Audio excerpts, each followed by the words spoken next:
Hey guys, for once this is not a Fallout Settlement video.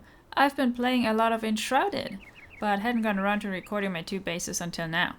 At first I didn't even want to record my very basic starter base because it's nothing special. It really isn't. I ended up quite liking the vibe of this little Cliffside village however, so here's a short video about it anyway.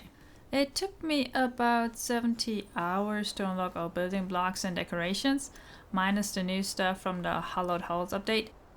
I decided to wait with a more complex base until I had everything unlocked. Sunday or sometime next week at the latest I'll also upload my desert oasis. Here the little houses I built for each of my crafting NPCs are all made from very basic building blocks you get early on. And as you can see, they're really just square boxes because I didn't have enough space. I didn't even know how many NPCs to unlock there were. I got lucky this location was just spacious enough for 6 small houses. Every time I unlocked a new NPC, I got more and more nervous. Interiors are very basic. I kept the rustic look of the starter furniture. It's really the flowers and the lighting that makes everything look pretty. Even such a simple build as this. While the houses are made from early game blocks, I have placed every crafting station you can unlock, so this is technically an endgame build. I decided against upgrading the houses to something prettier however. I really like the rustic charm of the early game stuff.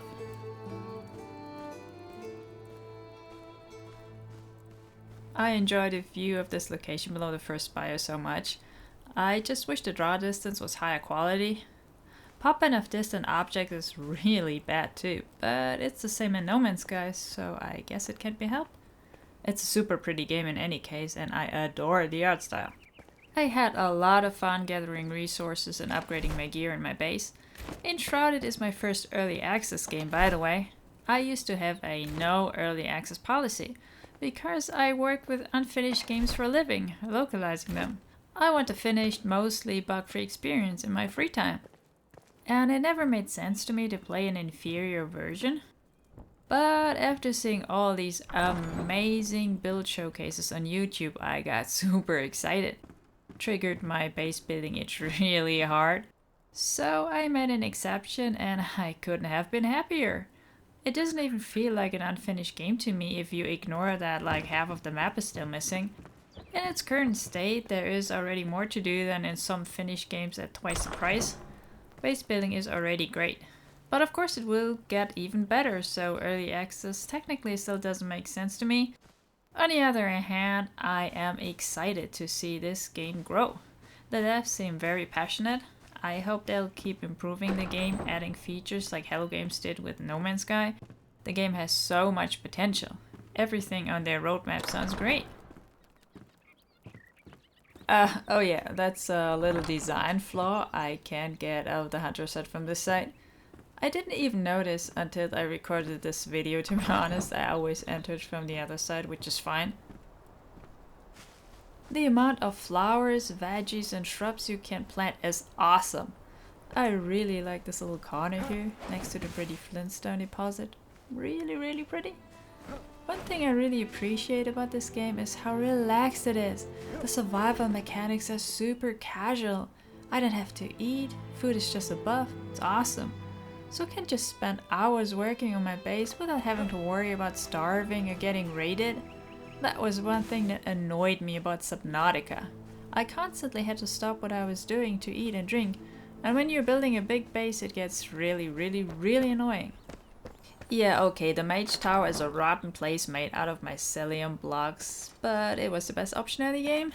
It's not pretty and it's not cozy, I know, but hey, I was just starting out and without going overboard, it kinda had to do.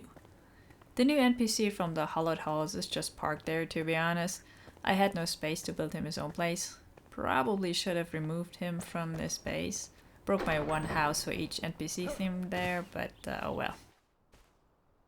Up on the hill overlooking the village is my wheat and flower field. I really appreciate that the vegetation moves when you walk through it. It's the kind of immersive detail you had to mod into Skyrim back in the day. I could have built a bigger house on the hill once I had upgraded my flame shrine, But I decided to keep it a cozy small village hugging the mountain and just have flowers grow everywhere.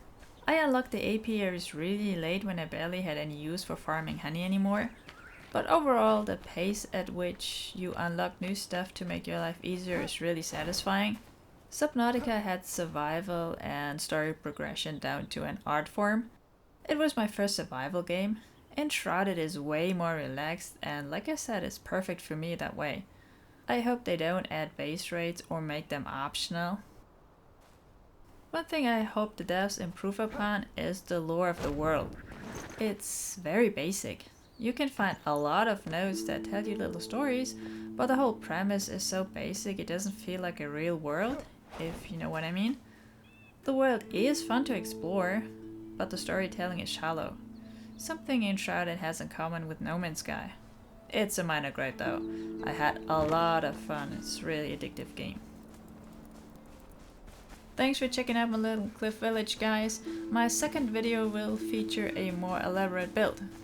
For those in Europe, enjoy the rest of your day off!